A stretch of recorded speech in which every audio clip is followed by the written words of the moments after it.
Thank you, Mr. Speaker. Mr. Speaker,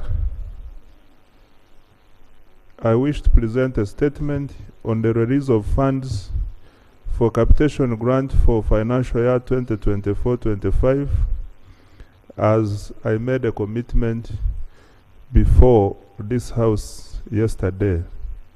Right Honorable Speaker, during the 16th sitting of the first meeting of the 4th session of the 11th Parliament of Uganda, held on Tuesday, 17 September 2024, I made a commitment to provide a statement on the release for capitation grant for financial year 2024-25. Right Honorable Speaker, funds for capitation grant are released in line with the school calendar year during the first, third, and fourth quarters every financial year to cater for the term 3, term 1, and term 2 respectively. No funds are released in second quarter for the financial year. Right Honorable Speaker, the total approved budget for the capitation grants for financial year 2024-25 is Uganda shillings 490.298 billion. During the first quarter, the Ministry of Finance, Planning and Economic Development released Uganda shillings 163.433 billion to local governments to cater for term 3 as shown in the table below. I invite members to look at the figures as they are on the screen. Right Honorable Speaker, whereas Ministry of Finance released the capitation grant in the first quarter, the Ministry of Education and Sports requested accounting officers of local governments and Kampala Capital City Authority to hold the transfer of these funds to institutions until the schools have validated the enrollments. The instruction of the Ministry of Education and Sports to this effect, dated 23rd July 2024, is attached as Annex 1. Right Honorable Speaker, this is because Ministry of Education and Sports noted discrepancies in the online education management system, data submitted by the head teachers, and the ministry intends to ensure that enrollment numbers are not inflated. Mr. Speaker, sir, based on the information from Ministry of Education and Sports, 113 local governments have to date been cleared to transfer the capitation grants to the respective institutions, and the remaining have been reminded to submit their validated enrollments before they can be cleared to pay. The instructions from Ministry of Education and Sports to this effect, dated 9 September 2024, is also attached as Annex 2. Right Honorable Speaker, I have also attached Annex 3 showing the total budget and the first quarter releases corresponding to term 3 of the capitation grant for financial year 2024-25 for each local government for further information to this House. Mr. Speaker, I submit. Thank you very much, Honourable Minister. Minister for Education.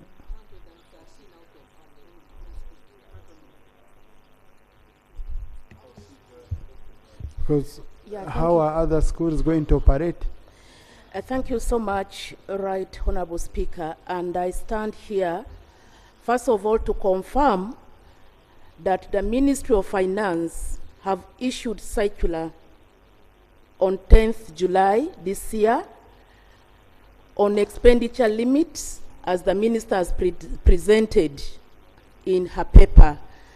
Number two, I stand to confirm that the Ministry of Education and Sports issued a statement to all local government and KCCA on 23rd of July this year during term 2, and the statement was very clear before children could go for second term holiday. We issued a statement that all... Honourable Minister, please go on. Thank you. Thank you for protecting me, Mr. Speaker. The ministry issued a statement for all head teachers to verify the enrollment of learners using head count and to put this in writing so that we correlate the ones we have in soft copy emails together with the head count information. And I confirm this was done. And Mr. Speaker, this has been done because there were disparity as the minister has presented. I just wanted to finish, then you clarify later, please. Honourable member, I guided, you mentioned it twice, you take your seat. I don't want it to generate harassment of the colleague on the floor. Yeah, clarification is the option, it's optional. Thank you, Mr. Speaker. Number three, I want to confirm that according to the letter the Ministry of Education has issued on the 9th September, permitting payment to local government of 113 following the verification. But as I speak today, 18th of September, we have a total of 158 local government that have been cleared so that the funds can be disbursed to the respective schools based on the verified enrollment. And they are now allowed, the 158 local governments, we have permitted the schools to receive the funds. However, the remaining local governments that have not submitted their verification document, which is head count, those ones will be submitted as soon as we receive the document. Mr. Speaker, as I conclude, Mr. Speaker, I think I have more authority on this matter. I will probably allow my sister at a later time. As I conclude, the ministry has cleared, as I said, 58 local government, and we hope 158 out of 177. Now, we have already communicated by 30th of September, this very month, we want all local government to be cleared and all schools receive their funds. And I can confirm, before this week ends, the 158 local governments, the schools will receive their funds because they have submitted, they are verified, and we have confirmed. And finally, we will continue to do more sensitization to the district and head teachers on the importance. Honorable Asinas, please take your seat. Please. Honorable Minister, continue. We will continue to sensitize the public, the head teachers, and the district on the importance of data. Data for planning, data for using, utilizing, and planning for our finances. I want to thank you, much as we acknowledge, Mr. Speaker, there are challenges in primary schools in terms of managing the database, in terms of entering the names of the learners into the software. But we are continuing to sensitize and to improve on collecting this data. I commit that all will be well before 30th September. I beg to submit. Thank you. This issue was raised by Honorable Seungu. Honorable Seungu. Honorable colleagues, there is a misconception, and please, I want it to be understood. I hear procedure takes precedence, procedure takes precedence. Please, the speaker is a custodian of rules. I can look at your face, I know what you're raising is not even procedure. And many of you on several occasions, you juggle between procedure, clarification to what, you know, you go on a wild goose chase until you land on what you think I must stand up. No, please. Okay?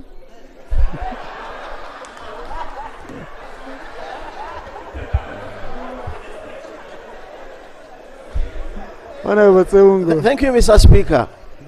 Mr. Speaker, first of all, I want to correct the Minister for Finance, and I'm addressing his statement. On the table, he told us to look at on the screen. Look at your the approved budget was 298 billion. On your first page, the table he told us to address on the screen. 298 billion. That is the money we approved. Honorable, read the total budget approved. The total budget. Yes. Mr. Speaker, I'm going to the capitation grant. That's the category 1, primary education, non-wage recurrent. So we approved 298 billion. Quarter 1 released 99.58 billion. Proposed release quarter 3 was 99, and the fourth one is 99 billion something. Then there is, when you add up that money, it comes 280 billion. So where is the 90 billion? Kindly address yourself to that area. So you have 280 billion so far you have released, but we approved 298, and the 90 billion is not seen where it is supposed to be. Mr. Speaker, let me thank the Minister of Education. And indeed, I'm still winning my issue I raised yesterday, that there is no capitation grant in schools. Parents, children, and the teachers are not aware of what you are talking about. When a school is beginning, you need the money to run that school.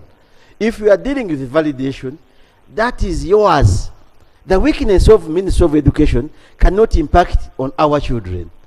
Because if you have not sent money to schools now, and you are telling us you stopped districts, you gave them, you have called it a statement. I don't know whether it's a statement or a directive.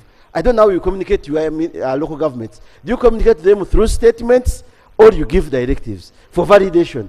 Schools must continue running. And I talked to the minister here.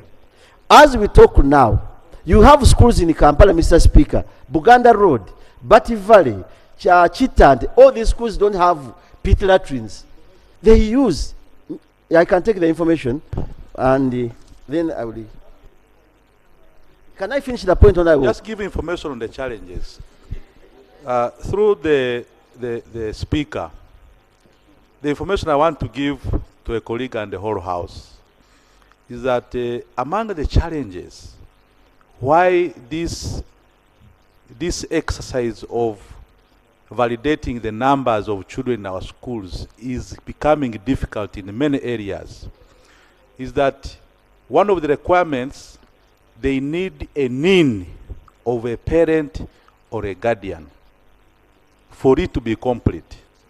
Many people do not have national identity cards, so they don't have the NINs to provide. And the schools find it difficult to submit incomplete information where they have failed to get NINs. Secondly, I got an example in my constituency.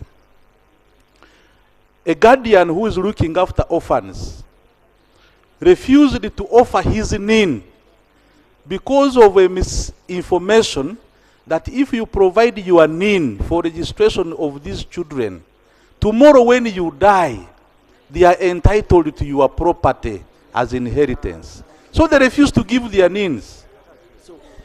So Mr. Speaker, I think the Ministry of Education, in their admission, they themselves are saying they have refused to release the funds through them.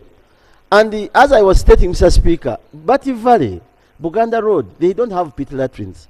They use that money to pay for national water and electricity. So that means now they might even cut off their water. When I talked to the minister before we entered, Mr. Speaker, we are talking very well. When I sought for clarification, she refused. But let us talk the truth, honorable members. We need an audit. We need an audit of UPE schools in Uganda. Can you give us the status of these UPE schools? It is these members of parliament who are building toilets for UPE schools, who are constructing, putting in blackboards, painting and everything. The little money you are giving is useless, but you are not sending it in time. You have talked about let me first, honorable, I'm going to give you, because you have talked about 113 districts which have been cleared. The Minister of Finance says that 113. You are saying 158. But even those cleared have not yet got the money. And what's happening? Members of parliament are called by head teachers to give them assistance to buy boxes of chalk, red pens, and blue pens. So where are we heading? But you know we are going for payroll. A full chairman of the Committee of Education is here also having a challenge of his schools because the roofs were blown off. But he's our chair of the Committee of Education. Now, so, can I take the information as I... Because now you're taking over my role. No, Mr. Speaker, I gave you an opportunity. Mr. Speaker, just I see you're donating. Mr. Speaker, donating Mr. time. Speaker, since you have said... Donate to one person. Just Okay, pick then I one will person. conclude the brief. Just one. You couldn't give 10 RM. Thank you very much, Honorable Minister, for giving way. Right, Honorable Speaker, for us, we appreciate the statement of the Minister. I also want to put to her attention that there are a number of teachers who are removed from the payroll countrywide, both teachers from primary schools and secondary schools. It is 7 months down the road, they have not been paid, reinstated. And they have been teaching, and they are still expected to be in class. And as I speak now, Right Honorable Speaker, these teachers are in class teaching. I want the Honorable Minister to clarify on what government has done to ensure that these teachers are back to have been reinstated back on their payroll. Thank I submit, Right Honorable Now, just Speaker. wait, Honorable Songo. On that issue, it's teachers, then health workers, and the Minister for Public Service had promised that she was concluding on the process of verification. Honorable Minister for Public Service, do you have? Because this came from public service. For education, for health, even Yeah, for thank you very much, Right Honorable Speaker, honorable members. People were removed from the payroll after the audit validation. But of recent, some people have been reinstated depending on how their accounting officers are owning them. Some did not have the requirements to be validated there and then. Some did not have minutes of from the public service from their local service commissions, and these days some of them have had disaggregated minutes because some were lumped up. But as they go back to their local governments, they are verified by their accounting officers, and slowly people are being reinstated. But I want to commit, Right Honorable, that we are going to bring a comprehensive report to the members of parliament for information. Honorable, can we have it on Wednesday? Yes, sir. And kind of categorize for us. Yes. Health workers, these one teachers, and all that. And then we will go into detail on that matter. Okay, much obliged. So, Mr. Speaker. Wednesday next week. Mr. Speaker. In fact, Honorable Minister, in your statement also show us the ones you have really confirmed are ghost workers, so that we know the validation exercise helped us to clean up in the whole, not only the districts, but the whole system. Yeah. Thank you. Thank you so much, Mr. Speaker. I also want to thank my brother Sewung for accepting me to ask him a question. You said in category 1, under primary education, non-wage recurrent, our budget is 298.7 billion. And in quarter 1, we released 99.58. In quarter 3, we shall release the same. And in quarter 4, the same. 99.5 times 3 is 298. You are saying 90 is missing. Would you like to revisit your numbers? He said it is 280, so around it is the balance is 280. missing. You get 280 divided by 3, simple mathematics, and you'll get the figure. Thank you very much, Honourable Minister. But you have been here. We have been here for the same time. How can a clarification be responded by the same clarification?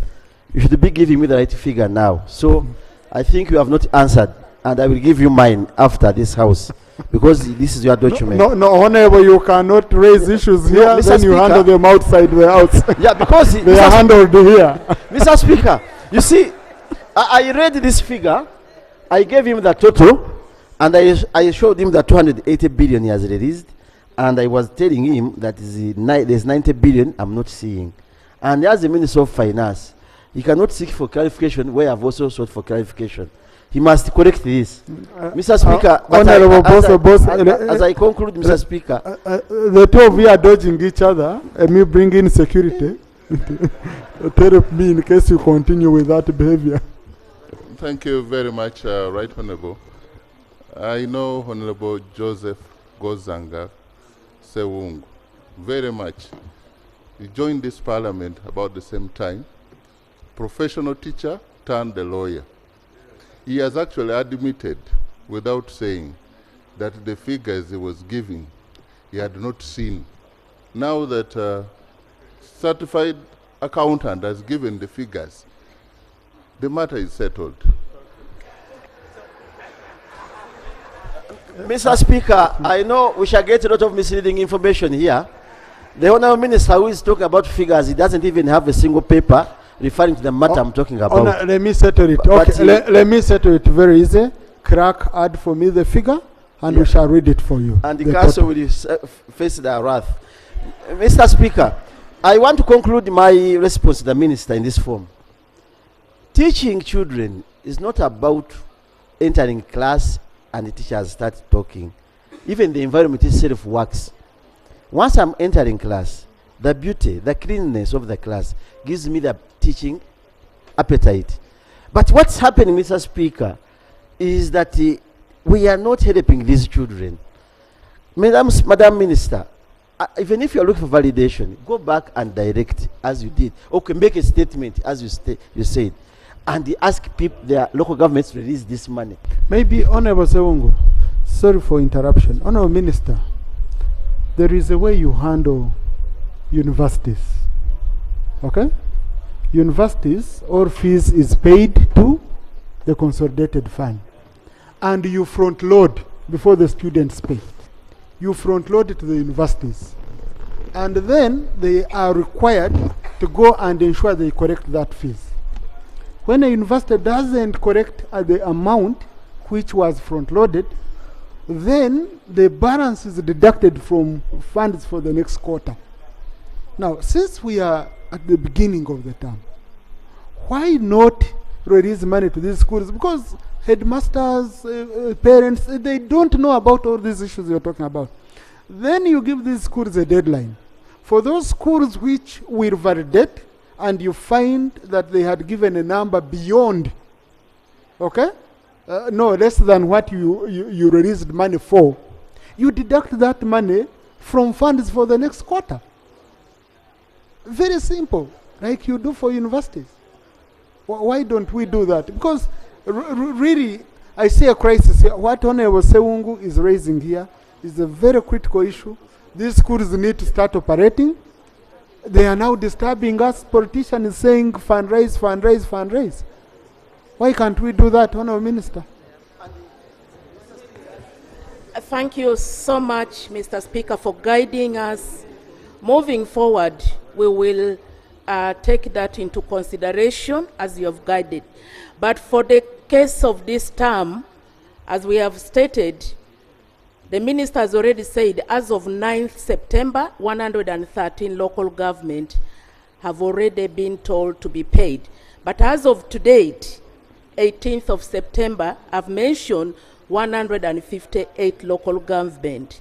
And meaning that out of 177, the cows should be able to release that money at any time because they have been told to disburse the funds into the respective schools. So I want to take your advice seriously.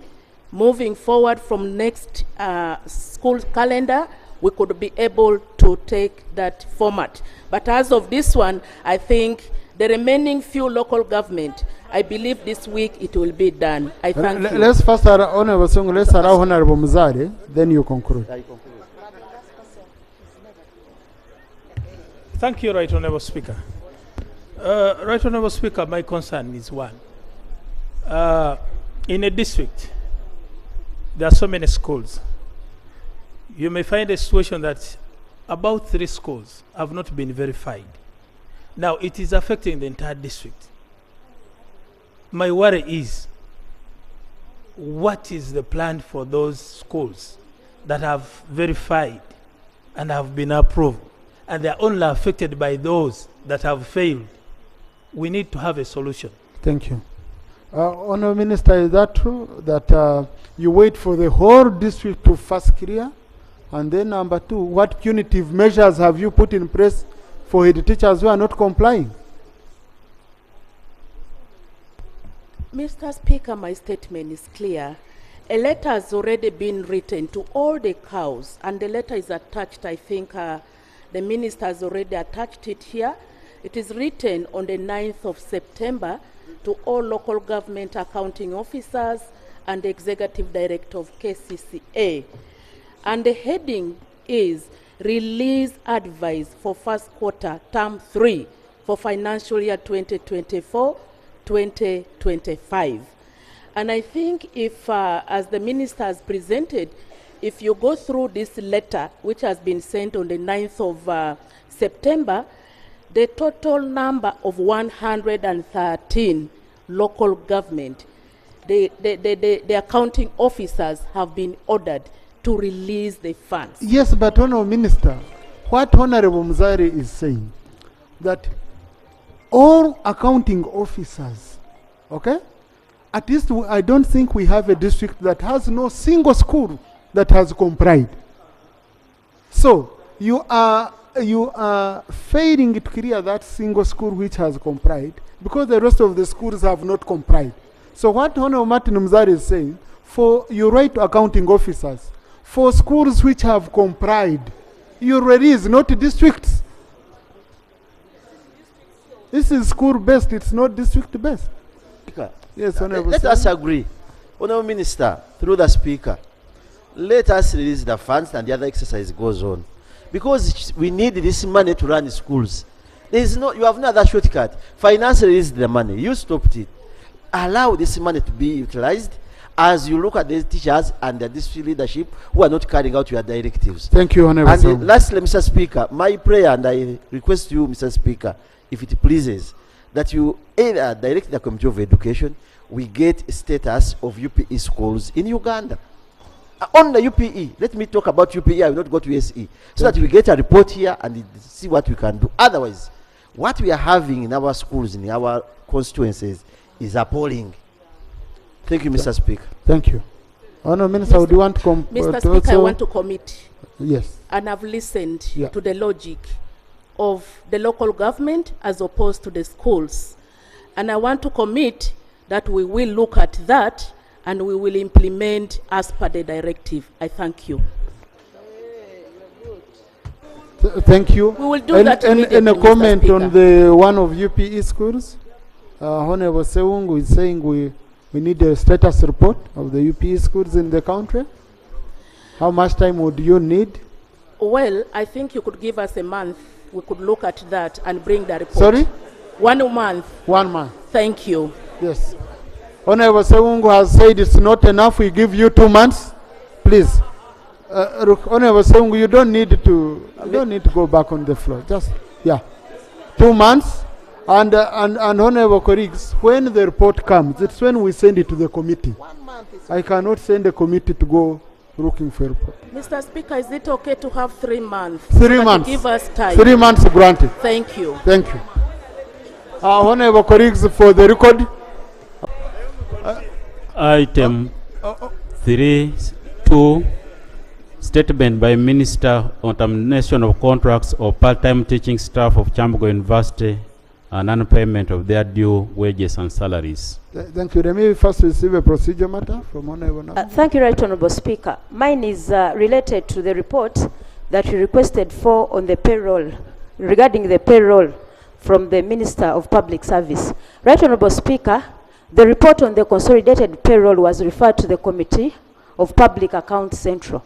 So I would request that our report is also presented, because it's ready We present it, and also she brings hers, because it's already submitted to your office. I request that it is given priority on the other paper. Sure, Thank Honorable you. Chair. What I need, let me look at your report, okay, and then I will guide. But let the minister go on and prepare the statement with regard to what I requested.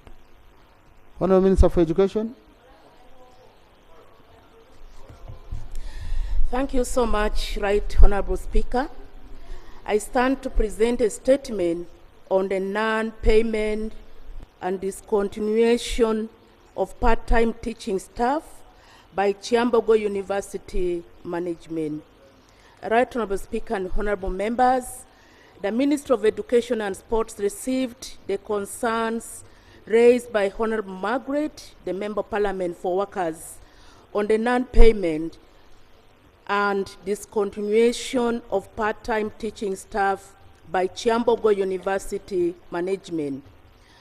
We wish to respond as follows, Mr. Speaker. Number one, the cost estimated or the cost establishment for Kyambogo University is as reflected on Table 1 below. We can see on Table 1 the total number of staff that has been filled as opposed to the established number of 1,390. We have currently only 30% of academic staff that has been filled, meaning that 70% of academic staff position remains vacant. You can also see for the administrative staff as well as for the support staff right over there. Mr. Speaker, number two, with the current wage of Ugandan shillings 67.17 billion against the costed establishment of Ugandan shilling 191.3 billion, this guarantees just only 35% of the staffing at the university, and it leaves a gap of 65%. Number three, the teaching staff gap of 70% is filled by searching for part-time staff to undertake the teaching and the learning in the university. In the academic year 2023-2024, Kyambogo University employed a total of 1,084 staff across the faculty schools and the learning centers. The wages for the part-time lecturers and technicians is catered for under the vote item for allowances from the non-wage budget line. This is released quarterly, and it suffers from budget cuts, which was worst during the COVID pandemic, during which the university ran 2 academic years with 1 financial year. During the financial year, Mr. Speaker, 2023-2024, the budget line for allowances, which caters for the part-time staff, suffered a budget cut of 2.6 billion. This definitely results in non-payment of part-time teaching staff, which the claims we're talking about, and hence it has accumulated into arrears. The proposed intervention is that the Ministry of Public Service and the Ministry of Finance increases the wage for Kyambogo University so that we are able to fill the critical vacant positions in the approved structure. The areas for the part-time staff currently, it stands at 6,743,716,266 shillings. That is the areas. Right Honorable Speaker, this quarter, the university received Ugandan shillings 149 million, of which Ugandan shillings 52 million was for utilities and 97 million for other expenses. This is inadequate, as you can see, to pay the above outstanding arrears of over 6 billion for part-time teaching staff. Therefore, Mr. Speaker, the recruitment of part-time teaching staff is dependent on the needs of the department where the full-time staff cannot meet the requirement for the teaching. This need is reflected as the teaching load, and recruitment of part-time teaching staff is carried out every semester, depending on the teaching gaps and the qualification of the applicants. Prior to the academic year 2024-25, part-time teaching staff were singularly recruited by heads of department who would submit their names for appointment. However, management and appointment board of the university decided to enforce the regulations. They put in place standards and quality by identifying the part-time staffing needs, advertising the positions, and considering the recommendations from the departments and the faculties and the schools as required by procedures. Those who were not selected to teach in semester 1 of academic year 24-25 are those who do not meet the job requirements.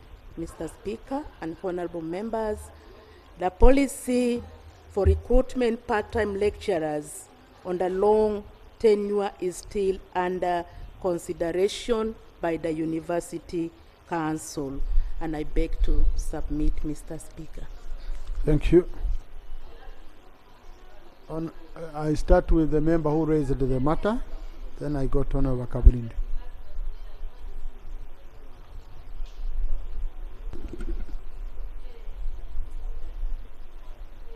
And I hope Honorable Florence will guide us a little on this matter, Dr. Florence Akiki. Right Honorable Speaker, I thank you once again for giving me this opportunity. Right Honorable Speaker and colleagues, I said yesterday that the required staff is 1,281 full-time staff, but the university have 401. So meaning that that's a third of the required staff. We talked about the current deficit of 5.6 billion. It's good that the minister has even added on to, it's now 6 billion, which is required. The people we talked about, the part-time staff, were needed because they don't have the staff required. Full-time staff is required, but at the same time, these people, the human resource, were directed to get other part-time staff, and the others who had not been paid were laid off. So I see there a problem that the workers are undergraded, or they are nothing, because they also have family, but we don't look at it. And they were clear to say, right on our speaker, that it's necessary to get a committee to investigate, because now we are talking between, I think my honorable minister, who has presented, told me that they got it late, and they got it from the person or from the university itself. So there is need for us. We know what we are going through as Ugandans these days. So it would be important that we get a separate good team of members of parliament of your choice to go and find out the truth. Because it's like we are saying, the person we are saying has a problem, he's defended by giving the answer without intervention. So there are issues there that we need to clear, so that these people can also, they can know that they are Ugandans, and it's surely, if they are Ugandans, they need salary like any other. We talked about the forensic audit. which shouldn't be necessary. What has been the trend? Then that is when we shall get the truth. But someone is standing, the leader of the team in Kyambogo, when he sits and it's a rebuttal, we shall not get the truth. Thank you. That's what I think. Thank you so much. Thank you. Honorable colleagues, number one, forensic audits are very expensive. Now, when we order forensic audit, Kyambogo University should pay for it. They don't have money to pay staff. Now they get 1 billion to pay auditors for forensic audit because the Auditor General doesn't have a budget for forensic audit. Yeah? And you remember I had clarified on that issue, and the Auditor General is the staff of Parliament. Remember. Number two, honorable colleagues, maybe I can just give you some little information on issues of this nature. I happen to be on the University Council of Makera, and I chaired the Finance and Administration Committee for 5 years. We were grappling with the same. We were grappling with the same issue of part-time staff. And of course, as a chair, it really concerned me at that time. So what we did, number one, we did an audit of the timetable to see whether staff are having the maximum teaching load before you could recruit part-time staff. Because we found some professors had 0 teaching hours. And if you, for those who know, there is a trend that had gone on. You remember when Honorable Dennis Odekarit, when I was doing my social sciences course, at first I was taught by professors. But now I could hear that students are being taught by teaching assistants. Professors are for research, and they are doing their consultancies. They don't want to teach. So how do they do it? They ensure they don't get teaching load so that they have all of this time. But I'm told a lot of things have changed. So we did indeed an audit. We discovered that. And with that audit, it helped us now to say, no, each one must have maximum teaching load. And it reduced tremendously the number, the required numbers. Teaching load per week should be minimum 10 hours, maximum 12 hours. Because you need time for research, you need time for mentoring students and all that. And then we also said we calculated the cost of extra time versus part-time. Because part-time is prone to abuse. People create a need because they are creating employment. So we said no. This money, for example, the 6 billion, we said convert it into, we requested Minister of Finance, it allowed us to convert those people to recruit so that people can be now permanent, and then on top of their extra on the top of their maximum teaching load, they could take on extra hours in the evening at 50,000 per day. Now, there you have a situation, even when money delays for extra hours, at least someone has a salary. But now, someone who has nothing apart from teaching at a university and for 3 months has not received any payment, you know, what do you do? You'll find they are in a crisis. And that's when the suspicion comes in, how you recruit, how you do that. So I felt I should share that information with you from the experience that we had. And now you no longer hear those quarrels, because you cannot achieve 100% establishment of the establishment, but at least you should reach somewhere and you're able to progress. Honorable Kaburindi, then Honorable Florence Akike. Thanks very much, Right Honorable Speaker and honorable members. Part-time teaching staff, either they were recruited in a right way or wrong way, and they are not ghost workers, they are entitled to their payment. They have families. And to make it worse, you are terminating their services. How do you expect them to go? Before you come in on how you're going to fill the gaps and what have you, first deal with this. Say bye-bye to them with their package. Then we go back to the advice the speaker has given, how do we correct the mistake? But to me to say because they were part-time teaching, now we have terminated them because we have got teaching gaps, does not answer the question. Let us teach them like human beings, like the way we are here. Some of you are here, you are part-time teaching staff in universities, and now you are members of parliament. Please, with due respect, I would expect the minister to tell me the way forward on how we are going to get the 6 billion, and we will say farewell to our colleagues. I thank you. Thank you. Dr. Florence Akiki.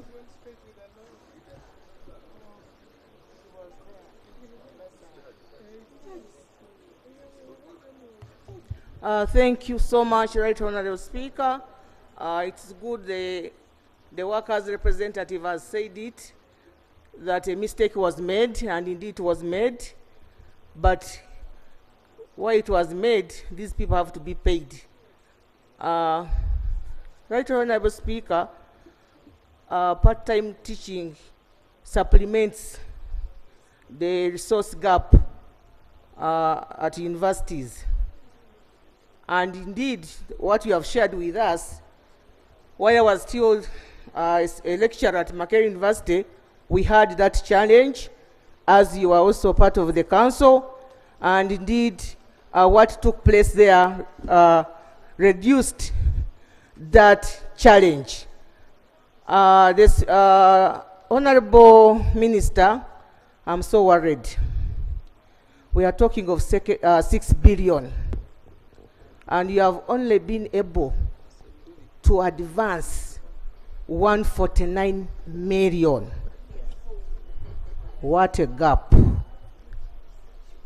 Yes, 6 billion, and we have only been able to advance 149 million. It's a big issue here. What magic?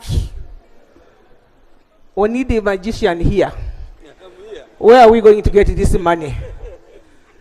And my sister, I really sympathize with you. Government, where are you? Honestly, as this worker is saying, 6 billion has to be got. We are tired of these supplementaries. I don't know what we can do. Can we have some solution? Where do we get the 6 billion? And 2, URA collects all the money of universities. We used to have this money collected at the universities. So all the money now was collected, all of it. URA. Because they said we were giving them wrong data. They didn't know the number of students. He said, okay, now we have got you. We want to see how much you collect. So can you tell us how much you are collecting vis-a-vis what you are giving back? I submit. Thank you. Yes, Honorable Bwanuka, Honorable Emmanuel Ngitho. Thank you. Thank you, Right Honorable Speaker. Right Honorable Speaker, with academic staffing level of 30% at Kyambogo, I'm worried with the quality of education from that university.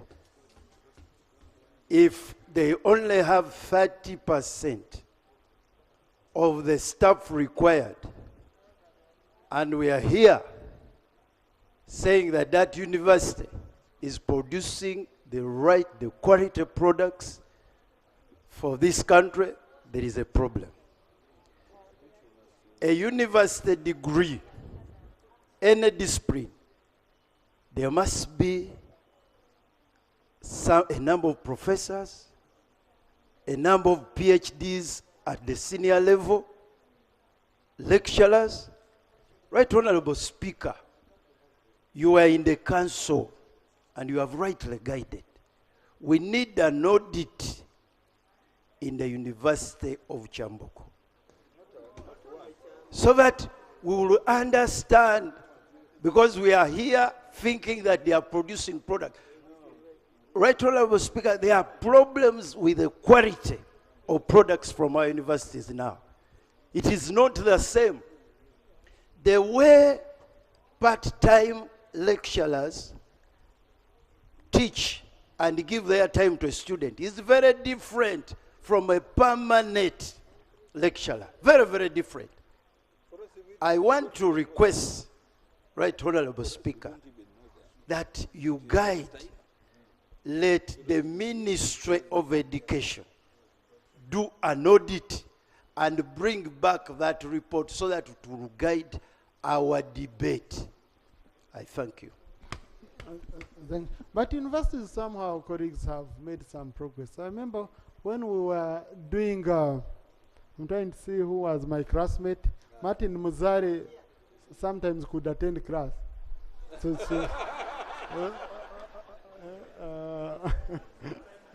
yeah. So there are some who are here. But there is what we had, we called it studying by rumor at that time. Now, the way of studying by rumor, we would be very many, and the classroom would be, the lecture room would be small. So some you would stand in the compound, and then you keep asking, what did the lecturer say? Now, if you landed on a stubborn person like Honorable Muzari, the notes he would give you, he would give you opposite of what the lecturer has said. So we studied by rumor, but now like on infrastructure, we are doing well. And with the ADB project. In fact, Honorable Minister for Environment, I'll be waiting again to hear from you. I had told my people to write on the issue of Guru University. On the issue of Guru University, where we built using ADB money on land, and we have failed to give to give that title to the university, when we are the ones who borrowed money as a government and built there. And then after we said it's a forest. So that one really, I don't know. I don't know, but we have to sort out that issue. When we came from Guru, it was a big issue. I visited the university, but that will be for later, Honorable Minister. So, Honorable colleague, there is some improvement. I don't know where it's studied by rumor. Honorable Minister. Thank you, Right Honorable Speaker. And I hope out of the learning by rumor, we don't have MPs of rumor also. But the point I want to bring here is that we are talking about Kyambogo University, but this problem is in all universities. Right. And I don't think there is another time we are going to be talking about Muni University, Gulu University. I think we should talk about all these universities now. Yeah. And by the way, the 30% teaching staff in Kyambogo is even better than in some other universities, particularly the fairly new ones. The fairly new ones, majority of them are at 25% teaching staff. So you see what that means. And in that case, if we are going to take a decision on either to do an audit, particularly the way you guided, Right Honorable Speaker, it has to be done for all public universities. And private. And Right Honorable Speaker, there is one thing I have also noticed. It's not only in the universities. The other higher institutions of learning also have similar problems. We have a UCC in Pakwach, and that UCC in Pakwach has a similar problem. And some years back, actually, they were using the part-time staff or recruitment of part-time staff, to me, was to perpetuate even dictatorship in these universities. For you, who comes in, you have to be so submissive. You shouldn't even be reasoning. And immediately you start to argue with the university, even on right things, you are sent away. Because there are many others out there who want to come in. So somehow we need to look at all these things, and we need to allow some minimum level of discussions from these teachers or from these lecturers. A number of them use it as a tool for stifling discussions at the universities. Right Honorable Speaker, that is my submission. Thank you. Thank you. I had allowed Honorable Garwango.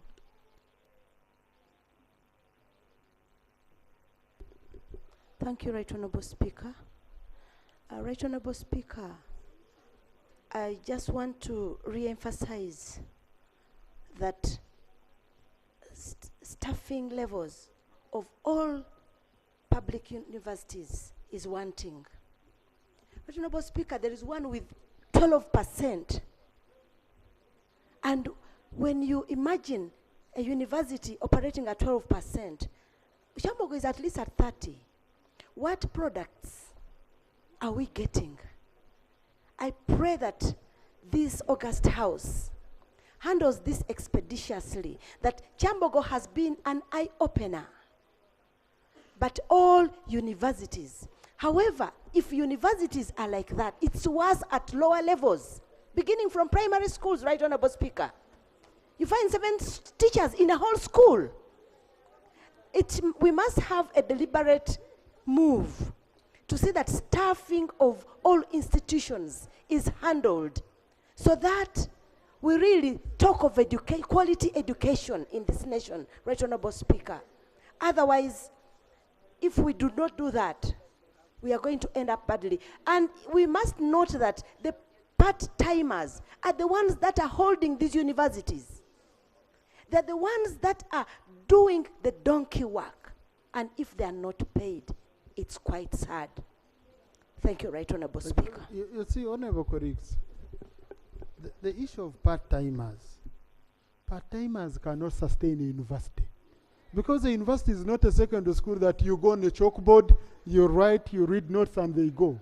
No, there is mentorship, there is research. In fact, most of the work should be in research.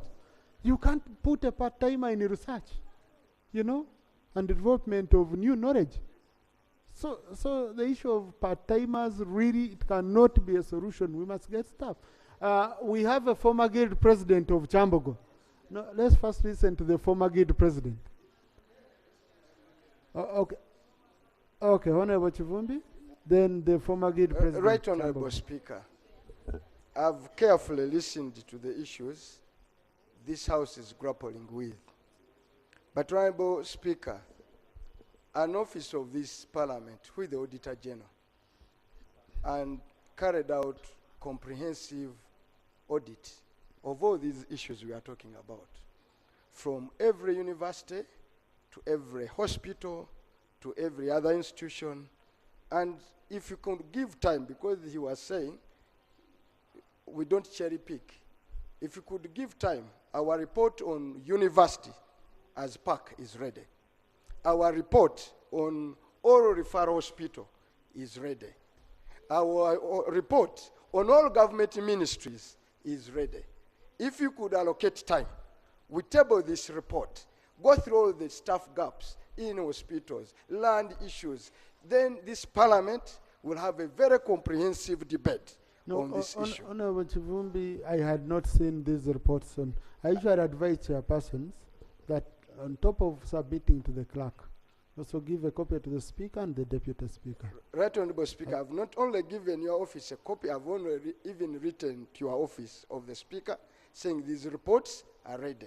I will check with the office of the Speaker, but yes, I haven't seen on my desk. So, but what I'll do tomorrow, okay? I'm going to start tomorrow. Tomorrow I'm going to get some, okay? Starting with tomorrow after here, we are going to see which ones are quick, and we start working on those reports, okay? Yes, President, former President, Kyambogo University. I campaigned for her at that time, and I was deployed by Honourable Chivumbi. Thank you, Right Honourable Speaker. First of all, I can't forget that. You were there when I was running for office at that university. Mr. Speaker, I must say that I've been to Kyambogo of recent, and you can see the good infrastructure. But you cannot get quality education without the human resource, even with good infrastructure. So both have to move together. With a 30% staffing, there is a problem. The minister must accept this.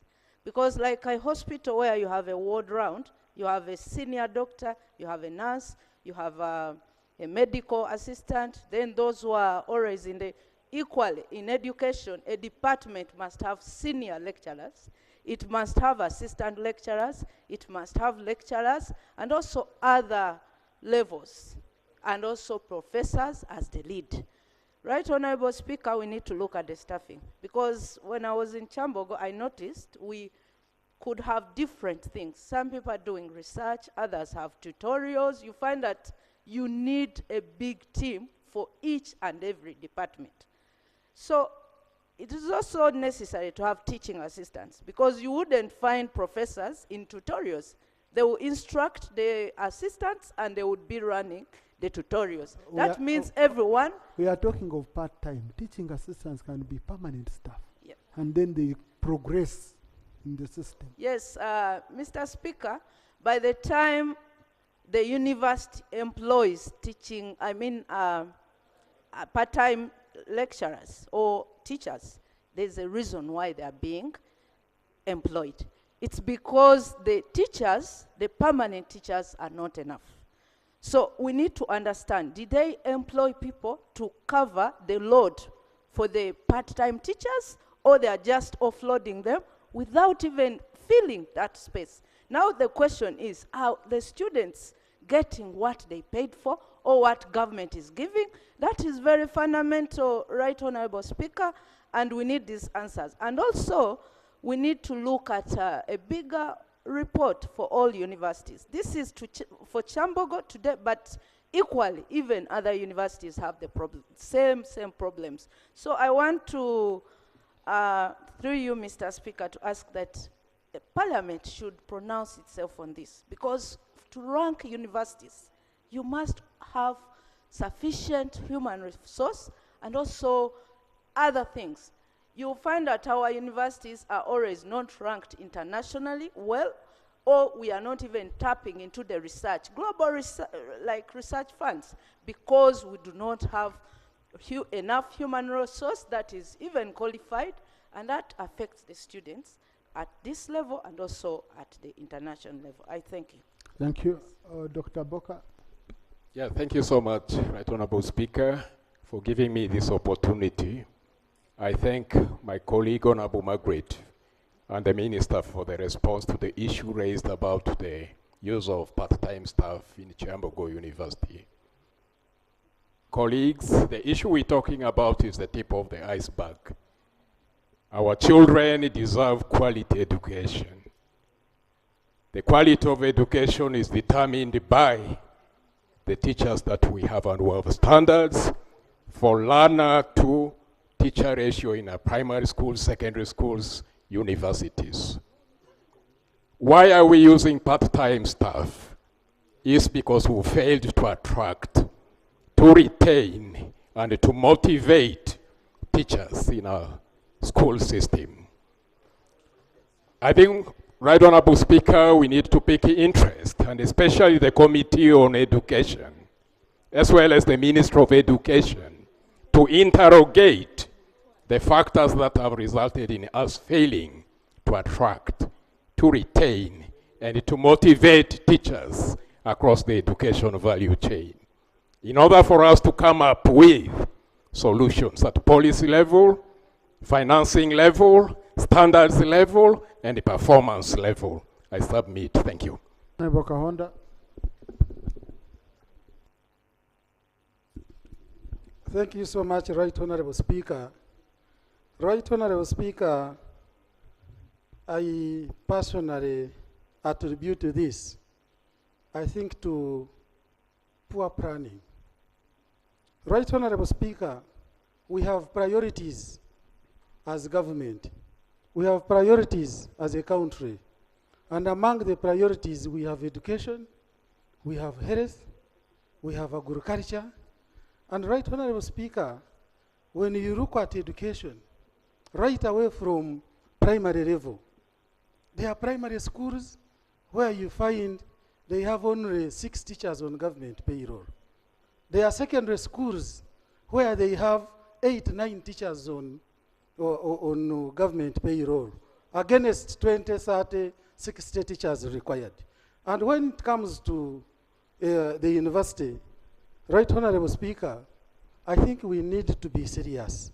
in handling these issues. A public university requiring 1,390 something academic staff, and then they have only 418 on payroll. What are we planning? What are we doing? And this is only Kyambogo. No wonder these other cases are being reported day and night from these public universities. Right, Honorable Speaker, I think I would really recommend that investigations should be done on human resource management in these public universities, not only in Kyambogo, but across other public universities. And when we come in to address some of these challenges, especially when it comes to budget, then at times Parliament is seen as we are tampering with budget.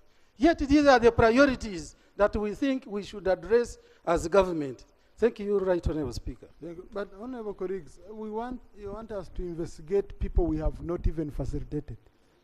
They have been giving us unfunded priorities in terms of the gaps. Now, on top of them being denied money, we are even saying, go be investigated. You know, it's very, very Honorable Kangwaja. Then Honorable Thank you. Secretariat. Thank you, Right Honorable Speaker, for giving me an opportunity at least to say something about this. Still on the issue of the part-timing teachers and lecturers, a question is very clear here, Right Honorable Speaker. Why do we have all these gaps? Another one is, have we given them enough money, enough resources to Ministry of Education so that they can have enough manpower or teachers or lecturers, and they have failed to recruit them? If that question is not yet answered, then we should not blame them. The issue of having, to go to those, universities and the institutions to go and, ask them how they have used that money. Have we given them enough money? If we have not given them enough money, why should we come here and again and lament? The ministry should really give us a real budget. How much is required? We sit as government, we prioritize, we give them priority, and they sort out that problem. Failure to have that one, we shall continue lamenting. Another thing, Right Honorable Speaker, at the university, where do you base to enter into an agreement with someone to come into your university, give a certain service that you cannot give, and at the end of it all, you fail to pay that person? Where will that person go? Thank you. When that person comes, you should pay the person. Failure to do it, let government come in and answer the problem. Thank you. I thank you. Honorable Kangwaji is asking, did you commit these people against the budget? Did you have a budget? Because you are not supposed to commit government without a budget. So how are they generating this area? Because if the money was budgeted, then Honorable Musasizi can come in. But if it was not put in the budget, then his hands are tied. Chair Education Committee. Mr. Speaker, thank you very much. Most of these universities have private sponsored students. And the common problem has been that this money is now collected and taken to Ministry of Finance. There's what we call the non-taxable revenue. So I wanted the minister to clarify whether Kyambogo University has been given their money, the NTR, because they could use the NTR to pay those part-time students. So as a short-term measure, I would propose that Ministry of Finance, because all universities have complained. They collect money, and now they keep begging, and they are given portions. So can we get clarification from Finance? Thank you. Lop.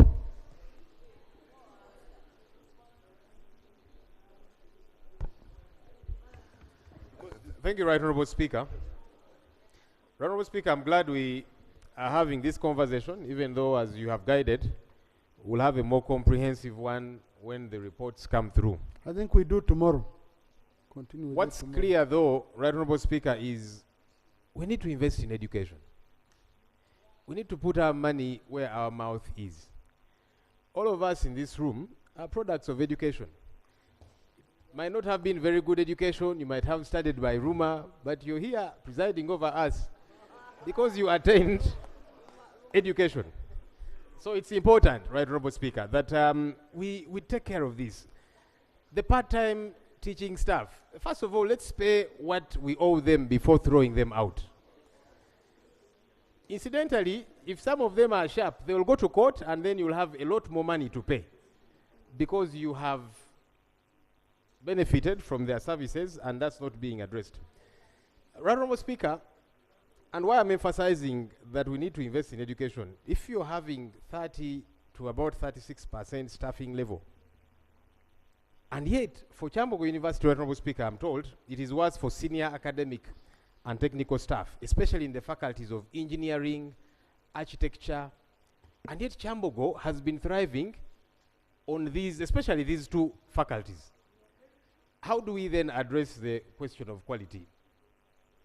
In our alternative policy statements, every so often we keep saying, let's allocate a lot more money, and attention is not given to it. I'll cite an example. We were earlier on discussing capitation grant. And we did suggest that for capitation grant, for advanced level, put it at 150,000. Ordinary and primary level, put it at 100,000. Because this money is not useless money. It is money that was put in place to replace revenue that was lost to schools because of the abolition of fees, and to also improve the quality of education. What we have now is quantity education as opposed to quality education. So you have so many students, children who are in school, but what kind of education are they getting? Honorable Speaker, I'm sure you have read this report. There's a report that was done by an entity called Uwezo. They did research and children in P6 were failing P2 work in these schools. Why? Because we have not addressed the question of quality.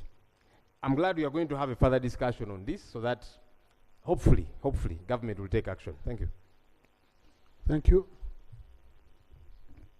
There were a few questions which they brought, but I want us to carry on this tomorrow when Honorable Chivumbi's committee presents the report. We shall start with the one of public universities. But Honorable Minister, I don't know if there are urgent issues you felt you should answer now. Thank you so much, Right Honorable Speaker. I want to say that thank you for giving the opportunity to colleagues to raise very critical issues, which I might not respond to it right now, but I want to thank them to acknowledging the fact that there is a critical budget gap. We have the need is really critical, but the finance is not adequate to meet the funding gap. As I presented, there were budget cuts under the allowance budget line, which could not cater for the payment for the part-time staff.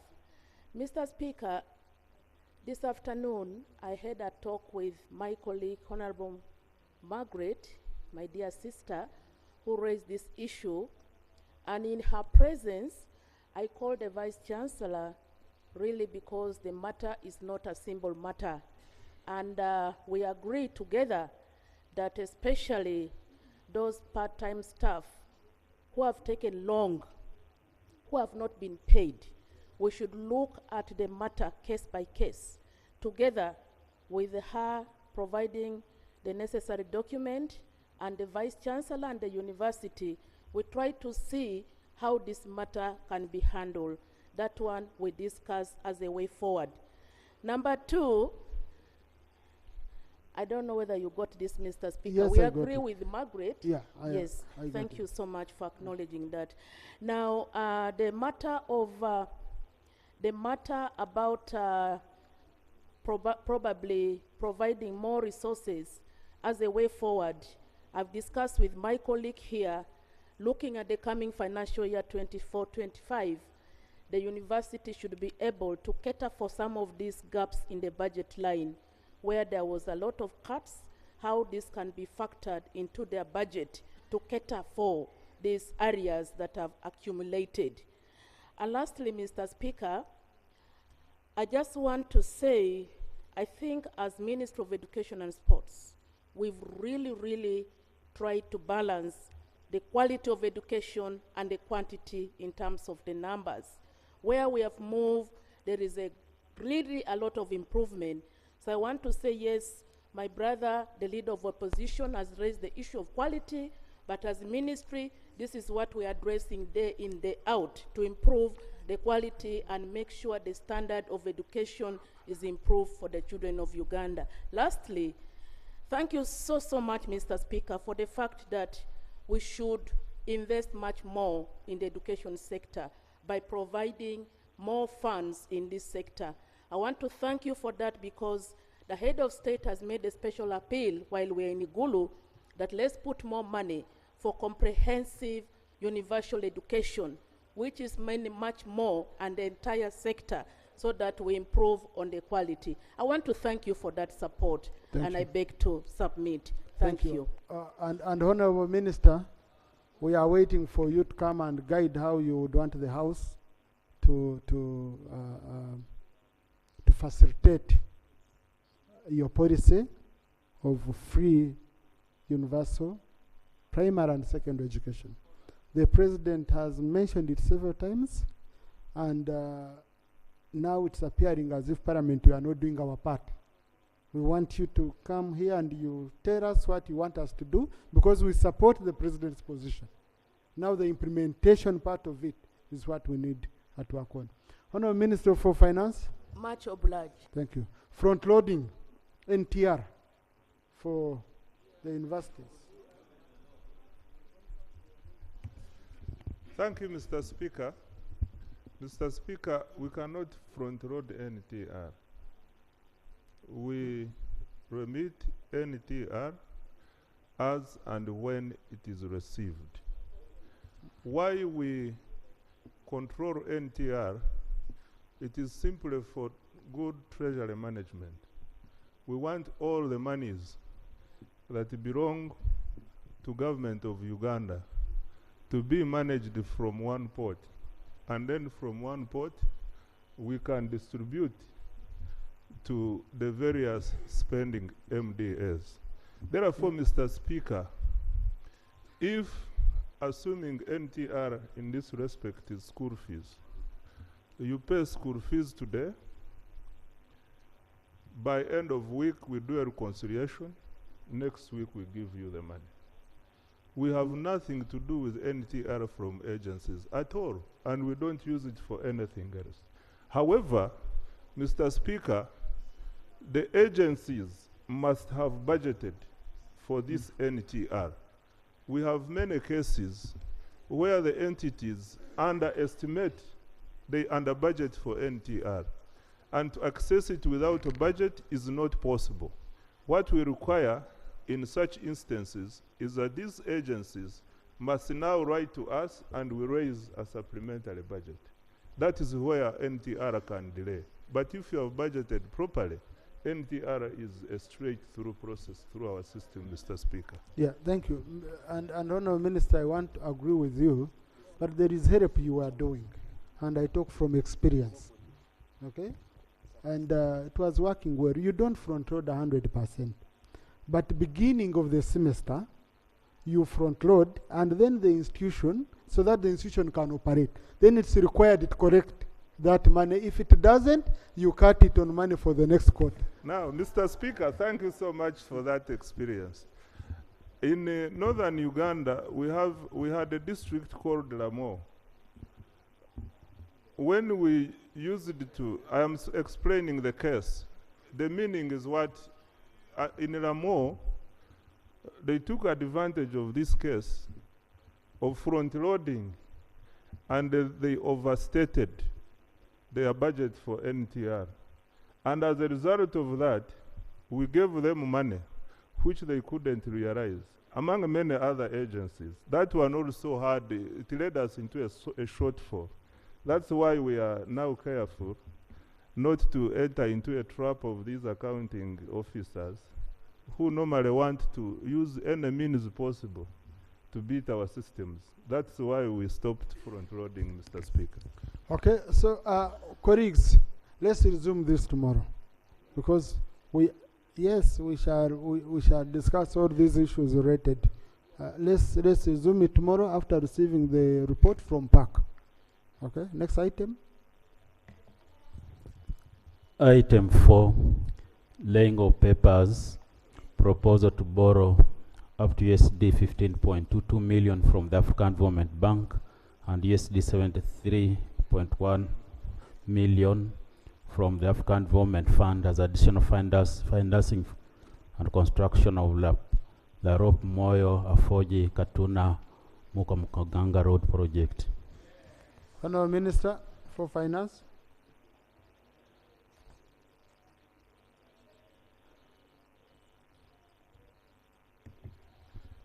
Thank you, Mr. Speaker.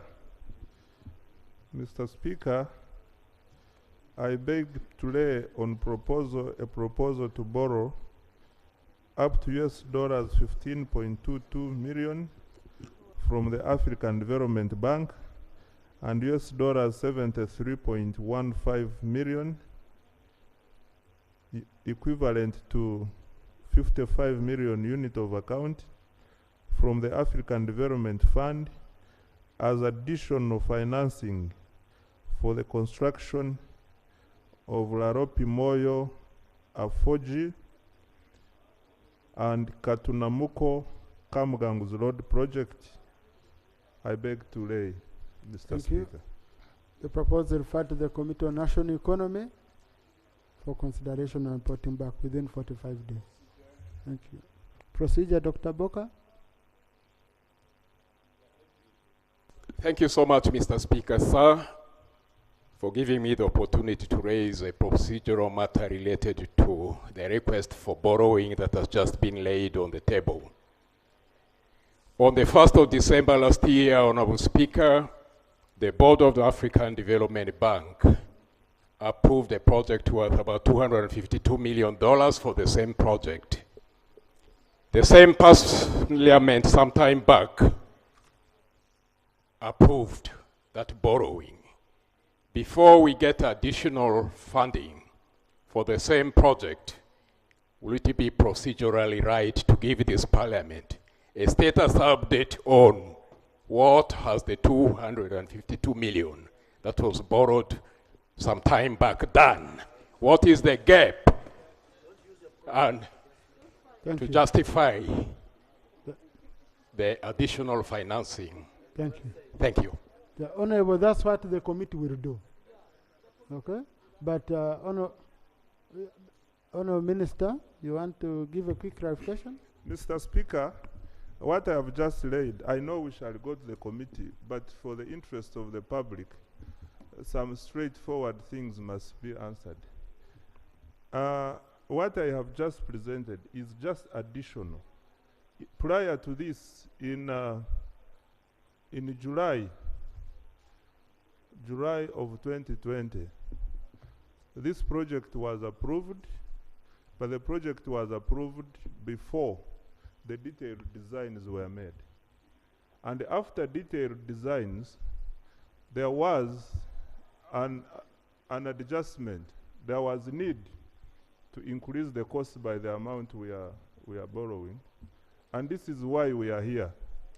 Where the money went, we cannot start the project until when we have full amount. We cannot procure a contractor until when we are sure that the money we have it. So, Thank you. Now, Honorable Minister, you see why I wanted you to go to the committee? Thank you. Thank you. The Minister is off the floor, he has not granted. Next item. Item 5, motion for adoption of the report of the Committee on Defense and Internal Affairs on the security situation in the districts of Moroto, Kabong, and Abim. Honorable Chair for Defense.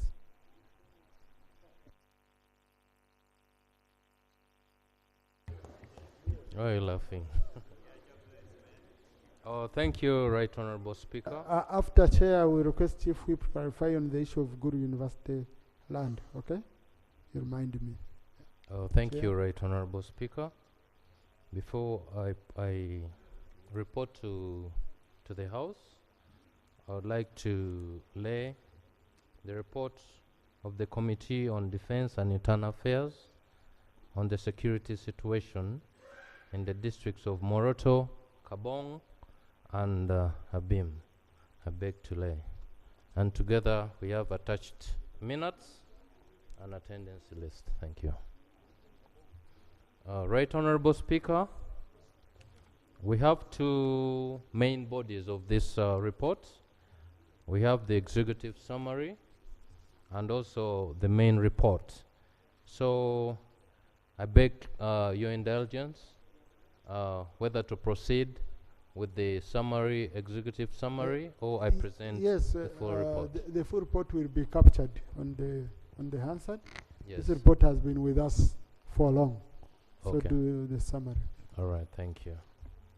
Right Honorable Speaker and members of Parliament, Karamoja sub-region of Uganda, home to the Karamojong people, is deeply interconnected with neighboring communities in Kenya, Ethiopia, and Sudan. Despite primarily practicing pastoralism, the region faces significant challenges, including armed violence stemming from internal conflicts and clashes with neighboring groups. In response to the pressing issue of cattle rustling and armed conflict, the President of Uganda issued Executive Order number 3 of 2023. Although the involvement of the UPDF has led to some improvements in the security landscape by launching operations to encounter armed raids and recover livestock, stolen livestock, persistent armed conflicts, raiding cultural practices, and the proliferation of firearms from neighboring regions continue to fuel insecurity.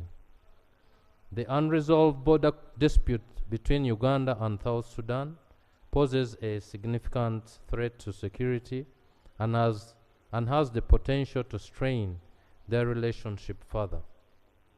Moreover, the Uganda Wildlife Authority's unresponsiveness may precipitate demands for compensation from affected communities due to incidents involving stray wild animals. The committee's findings underscore the need to resolve territorial conflicts with Sudan. Security infrastructure needs enhancement, including installing a UPDF brigade in Kabong, opening more security roads, and ensuring pastoral communities can access water sources. Boarding education program for Karamoja, access water sources during droughts. It's also important to implement a compulsory boarding education program for Karamoja to provide valuable education and transformation for the mindset of an entire generation, ultimately establishing stability and peace in the region. Right Honorable, I'll request you allow me to touch a few recommendations. The background, I'm not going to discuss, maybe the objectives and the methodology. On the terms of reference now, 1, to establish the current security situation in the Karamoja sub-region and appraise the ongoing military operation in selected districts against armed cattle conflict. We came up with the recommendation that the committee therefore recommends that the government should develop and implement a free and mandatory boarding education program for Karamoja. This initiative will provide crucial education for the children and reshape an entire generation's mindset while effectively reducing the cultural sentiment of warriorism. The Uganda Police Force should increase its presence in this region to effectively maintain law and order within Uganda's territorial boundaries as mandated by law. The Uganda Police Force should be provided with mobility facilities such as pickups and motorcycles in the sub-counties of the Karamoja region. The government should expedite the joint border demarcation with South Sudan to protect Uganda's territorial integrity and mitigate security threats from South Sudan's armed forces. The demarcation should follow existing treaties, orders, colonial maps, and coordinates to minimize conflict. The Uganda People's Defense Force and Uganda Police should intensify patrols along the porous borders to safeguard the border and surrounding communities and increase border security. Uganda Wildlife Authority should intervene to contain poaching activities and address the issue of stray wild animals to Kidepo National Park to protect the lives and properties of the surrounding communities. To establish the causes and effects of the recurring cattle rustling and related crimes, the committee recommends that the government should persist in supporting peace dialogues, meetings, and involving the Karachuna in skilling programs that extend beyond Moroto. This will provide alternative sources of livelihood, since most of the land in Karamoja is reserved and under the control of Uganda Wildlife Authority as part of the national park. The government should consider freeing up some arable land for the youth to engage in commercial agriculture. It should also provide machinery for those who are already skilled. The government should allocate funds for the desilting of the Murongole and Longoromit dams, as they are crucial water reservoirs in the Karamoja region. Having sufficient water sources helps to minimize conflicts that could escalate into armed conflicts among pastoralists. The government should install more freshwater points required by the security forces in the strategic areas in the Karamoja region. This will facilitate the effective deployment of security forces and rapid responses in all security threat areas. On TOT, Terms of Reference 3, establish the actors that are still armed and continue to engage in armed conflicts. The committee recommends that the UPDF should establish a brigade in Kabong due to its strategic location within the porous borders of South Sudan and Kenya to curb the proliferation of illegal arms through this area. The government should increase the quota allocation for Karamoja in the UPDF recruitments to integrate more Karamojong people into the army. The Karamojong are natural warriors, and assimilating their natural abilities into the army where they can best contribute would reduce redundancy and potentially discourage cattle riding and armed conflicts in Karamoja. The youth who were innocently arrested and detained by the UPDF should be screened and then released back to the community after reconciliation dialogues between the UPDF and the armed conflict affected families. The government should provide tractors to organized groups in Acholi, Lango, and Karamoja sub-regions to cultivate vast lands for commercial agriculture, creating alternative livelihood for youth.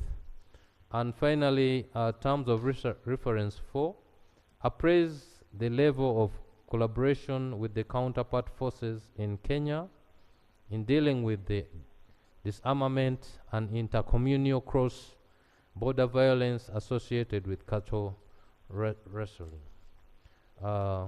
In conclusion, Right Honorable, the committee assessed the security situation in Karamoja to abreast Parliament. The committee found that the UPDF's reinforced deployment has improved border security and reduced conflicts. However, unauthorized entries through porous borders still facilitate arms proliferation.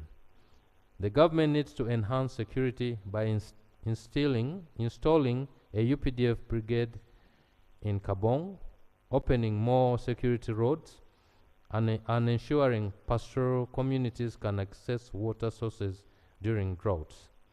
It's also essential to implement a compulsory boarding education program for Karamoja to provide valuable education and transform the mindset of an entire generation, ultimately establishing stability and peace in the region. Right Honorable Speaker, I beg to report. Thank you. Thank you, Chair. Honorable colleagues, these are recommendations from our own committee, which we all belong to, and they are very straightforward. I don't expect a long debate on this. Okay?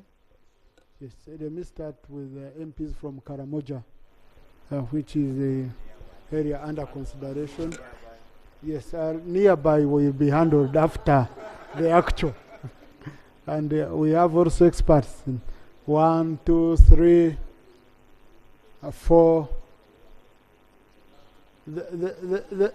Then I'll go to the neighbors, starting with Kwanya. Yes, please, let's do 3 minutes each, honorable colleagues, so that we also do the health report. Right Honorable Speaker, I wish to thank the committee for a great job. Even though the committee sampled 3 districts out of 9, we associate ourselves with the recommendations that cut across the region. Right Honorable, as we said in Gulu, there is a way our government has continued to prove that insecurity in Karamoja and the neighborhood can be subdued. This is the evidence as given out by the committee in their report. What has remained a challenge, which the recommendations of the committee seek to address, is how to sustain that peace. By the time the UPDF secure the region, the next thing of transformation, sustaining the attained peace, has continued to be a challenge. So the recommendations as given by the committee are very useful. I will only add a small thing. On the issue of developing skilling program, already we have an industrial hub in Napak. The idea of industrial hubs in the country is good because it opens room for those Ugandans who haven't had a formal education to be skilled. But the capacity of that industrial hub is so small it cannot manage the entire region. We only take about 20 per district in a season, and it's not enough. It's my appeal that another industrial hub is opened in the northern part of Karamoja. Those are the ones under State House? Yes. Skilling hub. Skilling hub. They skill the youth who have not had formal education, and we have a majority. Yes, I know, but I wanted to have the actual language, because industrial hub and the skilling hub, are different. Okay. Yeah. It is a skilling industrial hub, the ones managed by State House. It's my appeal that we have another one in northern part of Karamoja, and so that the numbers can increase. The committee has recommended the silting of some dams. Right Honorable, we submitted severally to the committees, also to the Ministry of Agriculture, the dams that need to be desilted in the entire region. So identifying 2 dams and you leave out the other 38 will still pose a problem to the region. Maybe the 2 were important, but it's good to increase the scope so that those are also considered. Finally, Right Honorable, I appreciate the recommendation on increasing the quota allocation for the Karamoja youth to join the UPDF. It's my appeal that as that is done, even the minimum requirement be waived. Many of our people don't have S4. And even if they have S4, they will not complete at the age of 23, at least 30. They say they don't want a scar. With the bushes we've been moving in, the scars are there. So those considerations should come along to support our youth join the forces. I submit. Thank you. I think if they could put in other requirements that fit the Karamojong, they find they will even perform better. Honorable Reru has heard properly. Thank you. Thank you, Mr. Speaker.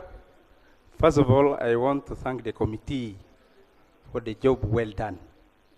This is the first time I am really appreciating the report from the committee.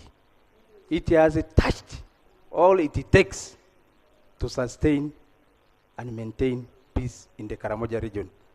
The only issue now is the issue of implementation. Of all these recommendations, they are so beautiful, they are so nice. They can take Karamoja to the next level. But then, when it comes to allocation of resources to implement this recommendation, look at establishing a brigade in Kabong. It's so critical because that is the outlet where illicit arms come into the country, and when the people in the country acquire it, they use it for disrupting the peace.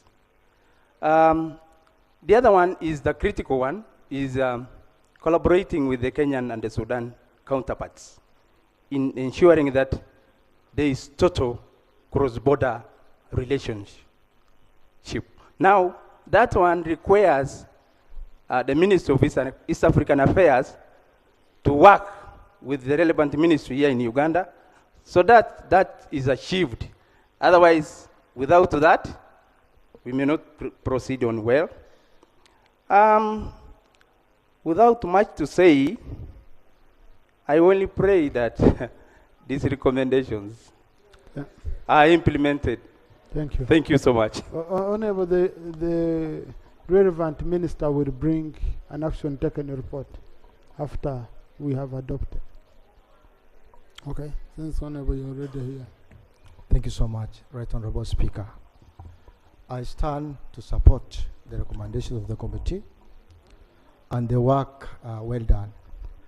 Honorable Speaker, when you look at Karamoja, the conflict is not a new conflict, but there is an apex of conflict in Karamoja that I expected the committee to have visited.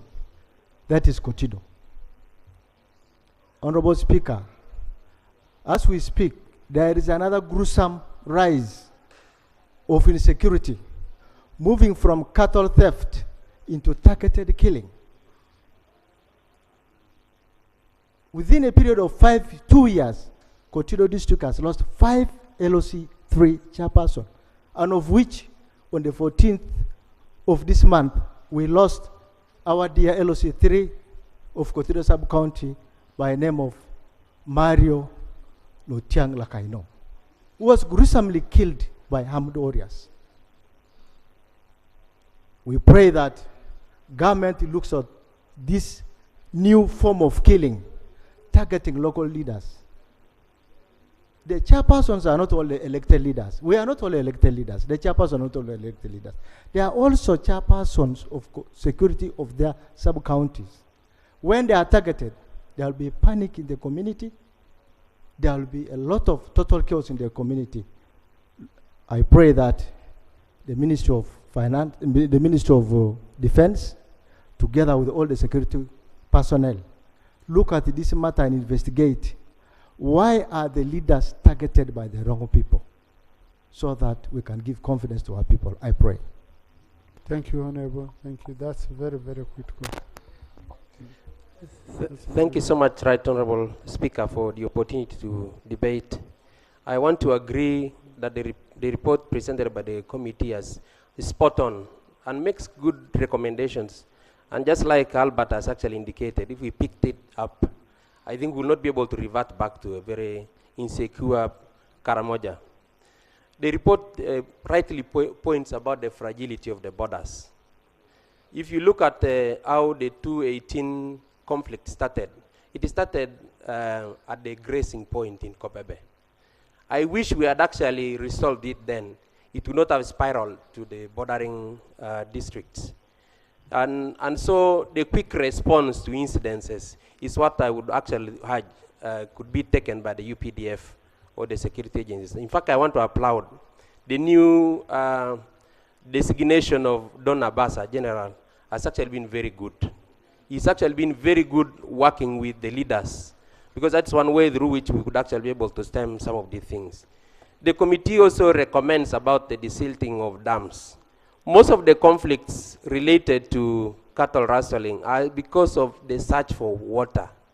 And severally we have actually engaged the Ministry of Water, but also the Ministry of Agriculture to see how they can desilt the dams. We in Bokora rely on the people of Kapelibiong. When they don't allow us to be able to go and drink, to take the cows there for drinking, it's actually a disaster. So we really wish the desilting of dams is taken care of. And finally, about the security rods. Usually when there are attacks, the security agencies find difficulty in tracking. And we have also been able to present various reports about the possibility of trying to work on the security rods so that there is quick response when there is an occurrence. I want to thank you. Thank you, Amudat. Then Kwania. Thank you, Right Honorable Speaker, for giving me this opportunity. Once again, I'm Chelaine Betty Louke, Member of Parliament, representing the people of Amudat, that's in Karamoja. Right Honorable, thank you, the committee, for the report you've given. And I'm really praying implementation to take place on the recommendations. Right Honorable Speaker, currently as we speak, there is peace in Karamoja. And you know, Right Honorable Speaker, where there is peace, there are a lot of things which are going to take place. Like, for example, our men have been in the bush providing security for us, but now since there is peace in Karamoja, they are now close to us. And being close to us, Right Honorable Speaker, I am requesting the government to put eyes on Karamoja on population increase. Yes. So that should be an indicator for planning, proper planning for the region. And then, Right Honorable Speaker, there is also a report, I didn't hear any report about minerals in Karamoja. When these factories are being started in our region, I'm really requesting our own to be considered, especially the engineers who are from Karamoja. Then lastly, Right Honorable Speaker, during recruitment of UPDF, there is what they consider as age. Right Honorable Speaker, I started P1 when I don't know even my age, but I was approximately around 12 years. So if I was to join Army, it is good General Luelu is looking at me when I'm presenting so that they can consider age factor in Karamoja. Thank you, Right Honorable Speaker. But there is no one on the floor. No, there is no one on the floor. Yes, there is no one on the floor, Honorable. These are the Kwania. Oh, I'll do both. Okay. Both Kwania. Don't mind. I'll start with the gentleman. Thank you very much, Right Honorable. For record purposes, Komol Joseph Mbidi, Member of Parliament, Lodoth North in Kabong District. Sorry. I am not Kwania. Sorry, Honorable. I was mistaking you. Sorry. Thank you very much. Right Honorable, allow me also thank the committee for having recommended a lot about Karamoja, and particularly in the districts of Kabong, Abima, and Moroto. I come from Kabong. The committee has done a lot on prevention. One fact has not come out. As a result of cattle rustling, the people of Karamoja, and particularly in Kabong, nearly lost all the animals. Now, what is biting in the district and Kabong, where I come from, is rural poverty. Rural poverty. A family has failed to open land. You can imagine opening land. A family has failed to open land. Opening land normally is by use of oxen. So because our people have lost all the animals, so no food can be produced because they have to use local tools. So what has not come here, Right Honorable, is the question of compensation. I don't know if I have ever heard about it. The question of compensation. In Kabong district, we had up to a tune of 180,000 cows by 2014. But as we talk now, by January, we had less than 7,000 cows. All had been raided to Kenya and to the neighboring districts. So the other fact that comes out is the question of giving tractors needs to be expedited. Now, the other fact that could have solved the whole problem is when I came to Parliament, we have been asking for establishment of a brigade, deployment of a brigade in Kabong. If that had been done, not even any animal would have gone. Because Kabong district is in a forest border, bordered by Kenya and bordered by South Sudan. Otherwise, with the deployment of the UPDF, the issue of the guns can be contained. I want to mention 2 incidents that have been too painful in the recent 2 weeks. On 27th of August 2024, at around 10 p.m. in Nairobi Primary School, Right Honorable Speaker, the armed thugs broke in a primary school and got a teacher on duty, mobile head teacher, pulled him out of the house and shot him dead. And the wife is in the hospital. Again, before that happened, 2 months ago, along the Camion Nawontos Kenya border, also a border guy who has been operating in Kakuma and then Kabong, also was intercepted. What happened here? They took millions of his money and they slaughtered him. Then they hid his body far away from the road and was recovered 7 days after. So this has not been a good thing by the isolated armed warriors. So we feel that if a brigade is expedited, it has been recommended, all right. But if it is expedited, then the rest of the people can be saved. I raise my case. Thank you very much. Thank you, Kwania. Thank you so much, Right Honorable Speaker. Right Honorable Speaker, Kwania is bordering Karamoja. It is not far because we are in Lango sub-region, yes. The insecurity in Karamoja has been long overdue. And yet they have the whole brigade of UPDF stationed in Kabong and in some other district. We have to find out why is it that the insecurity in Karamoja cannot end. What could be the problem? Who is causing all this problem? These are some of the questions that we have to answer as members of parliament who comes from Northern Uganda.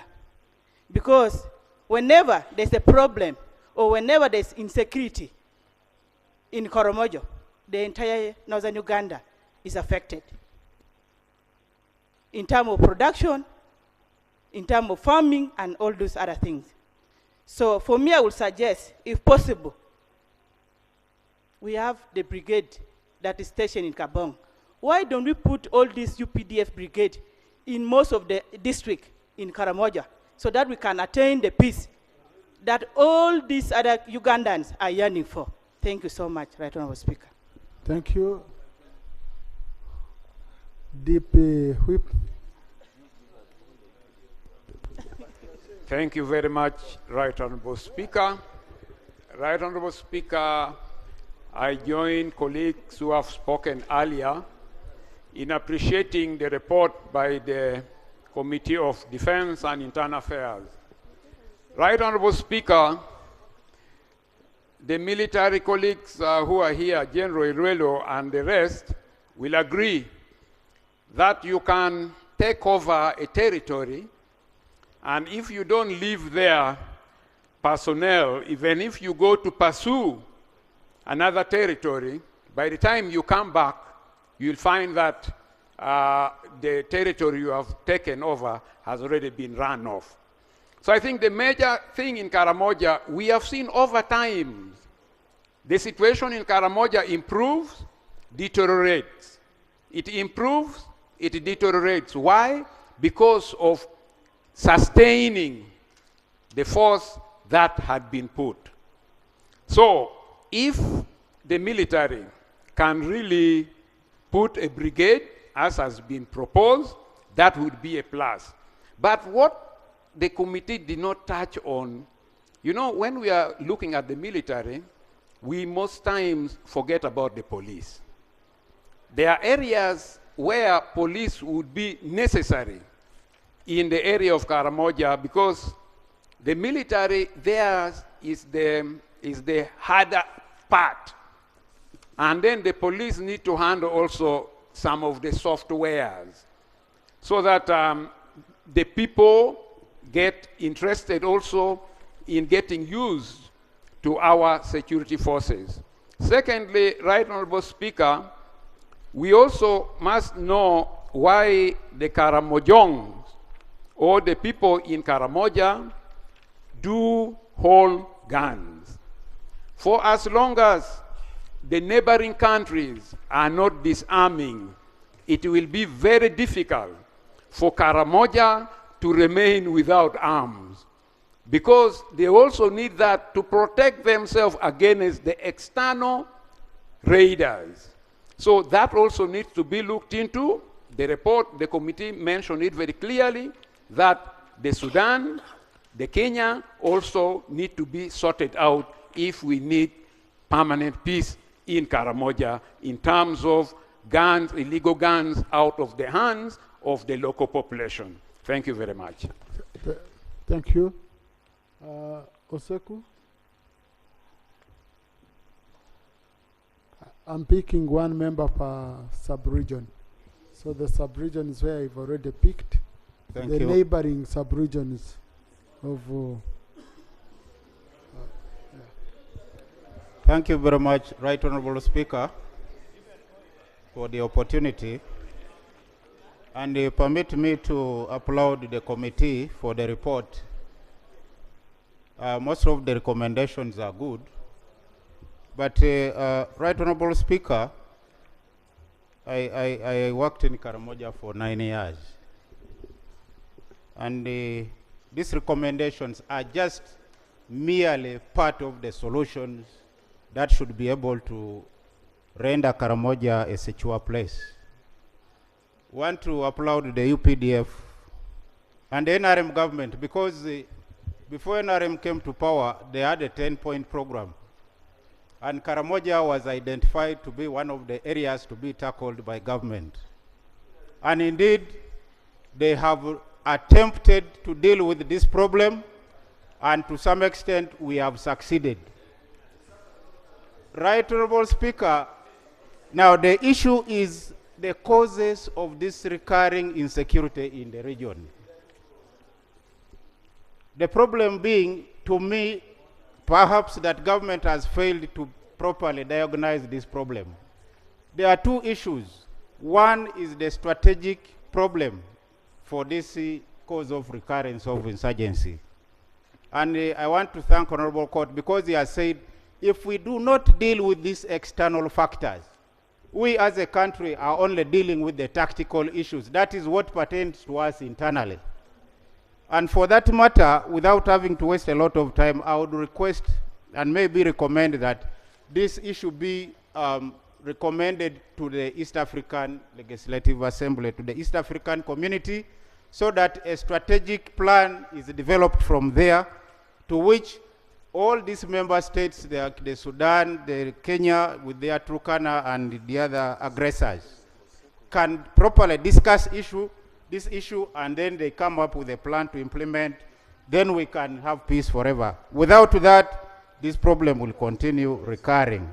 Second, Right Honorable Speaker, what guided the success of the first disarmament and up to the recent program was that there was a guiding program. We had what was called the Karamoja Integrated Disarmament and Development Plan. But that plan was abandoned some time back.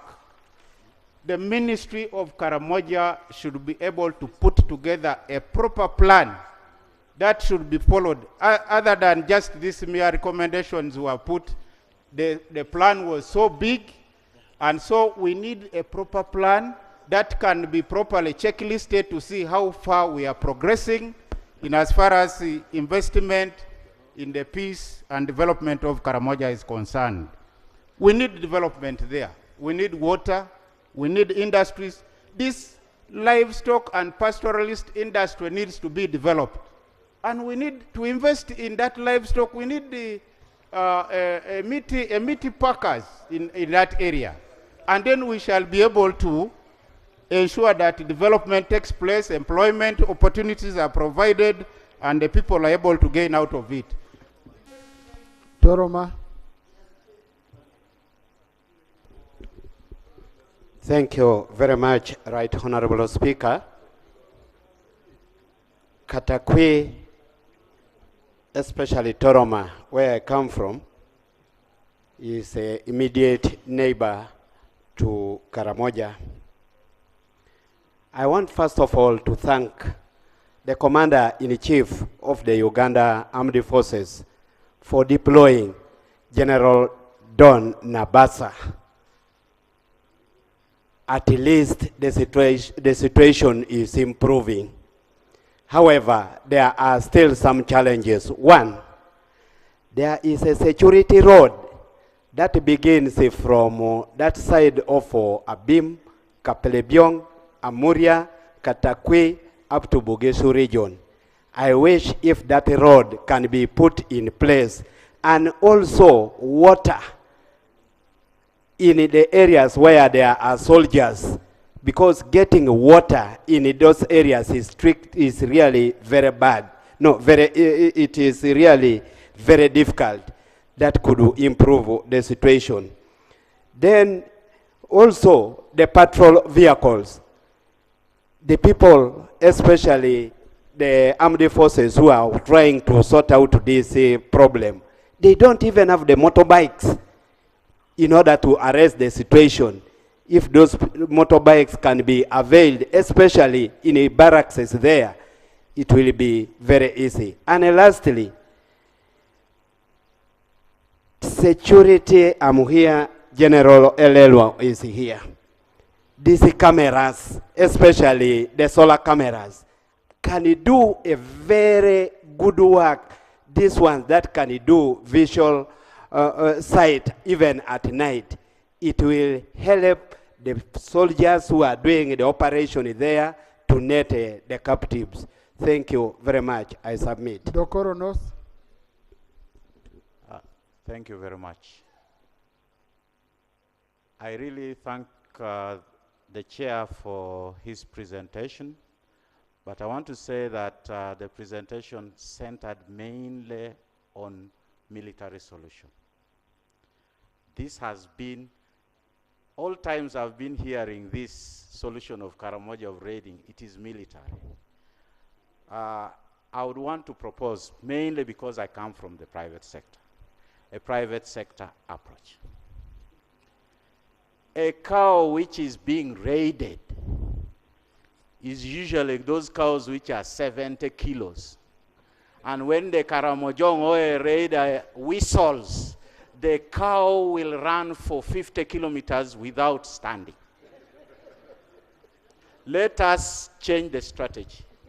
Let's have the cows in Karamoja and neighboring ones become at least 400 kilos. Obese cows. Yeah? So that they are not At able least to- 400 kilograms. Those cows will never be raided. Huh? They will never be raided because they cannot move even for 500 meters. So what should we But do? whenever you picked cows from our area and which were fat and he managed to take them up to... So, Chair, Honorable Speaker, what should we do? We must now develop Karamoja with support mainly for breeds and feeds. Work in that line, Karamoja is very easy to develop because they live in manyatas. So we have this money called PDM, 100 million per parish. That can be used partly to support a process which would allow water to be installed in manyatas. You just need solar pumps, not dams. After doing that, have the pasture grown nearby and the cows will become bigger. The issue of raids will end completely. The good thing, Chair, Speaker, what I realized also is that those raiders, when they see a cow and they cannot take it, they will never shoot that cow. They will just cry and leave that cow crying that I've left a very nice cow. But they will never shoot it. Let's develop a private sector approach. We have a whole of the Egyptian group who have invested here. They don't have cows. Let's have an approach where we support them with the help of the private sector so that we support in scaling and so on, and the big cows will be achieved. Thank you. Thank you. Youth North. Thank you, Right Honourable Speaker. I also thank the committee for the elaborate report. Right Honourable Speaker, given the sub-regional development gap and the extremely high poverty rate, Karamoja certainly needed affirmative action yesterday. Right Honourable Speaker, every morning when you're stuck in traffic and evening, you'll notice that almost every single street child in Kampala and on the eastern route, the urban centers in the eastern route, are all children coming from Karamoja sub-region. Right Honourable Speaker, I know that government now is prioritizing mindset change. And there is a proposal, a recommendation by the committee that there should be this free, compulsory boarding education in Karamoja. Right Honourable Speaker, this parliament must prioritize this particular resolution of this committee. Honourable Woman Member of Parliament of Napak has talked about the skilling center in Karamoja. I've been there, and certainly, given the pressure and the need in Karamoja, we must fast track the expansion of this particular skilling hub in Karamoja. The need is enormous compared to all the other sub-regions. But Right Honourable Speaker, recently I met a team coming from a university that is in Karamoja, called Kapatu in short, Karamoja Peace and Technology University. I listened to their very unique teaching methods and proposed approaches. And I'm of the view, Right Honourable Speaker, because they are prioritizing sustainable peace in Karamoja through some of the faculties that are proposed therein. This university certainly needs support, because they shared with me the nature of and the ways they're trying to acquire support, mostly from the private sector. And I think given the fact that we've all agreed that Karamoja needs affirmative action, our government must support this particular institution. Finally, Right Honourable Speaker, usually when we make proposals as government, the proposals are most times, sometimes a bit scattered. And I believe that intensity is greater than extensity. There is a Karamoja regional development master plan by the National Planning Authority. I would propose that we take this up as a blueprint and not propose too many ideas, but look at that particular blueprint. At least I've listened to most of the leaders from Karamoja, and they agree that this blueprint is an excellent one, so that the development in Karamoja is comprehensive and not scattered. Thank you, Right Honourable Speaker. Thank you. Muzari.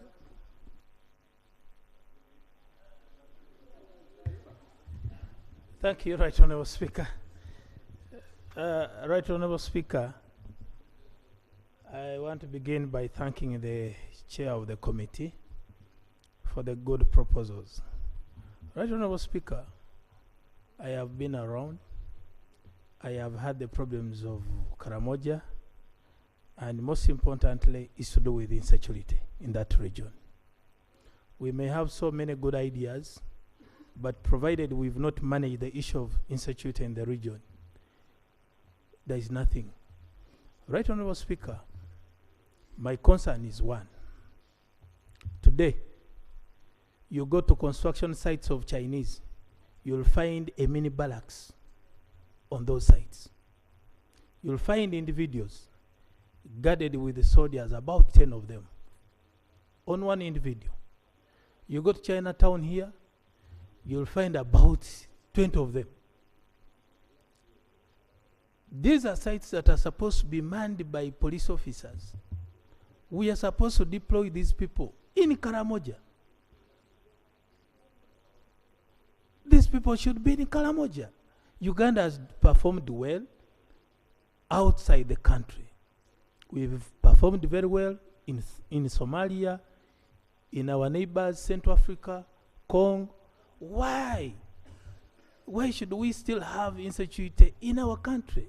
Yet we are doing well outside the country. Right Honorable Speaker, it's good General Error is here, the representative of UPDF. He should come here and explain why soldiers are being deployed at construction sites, yet we have insecurity in Karamoja sub-region. I thank you, Right Honorable Speaker. Lop.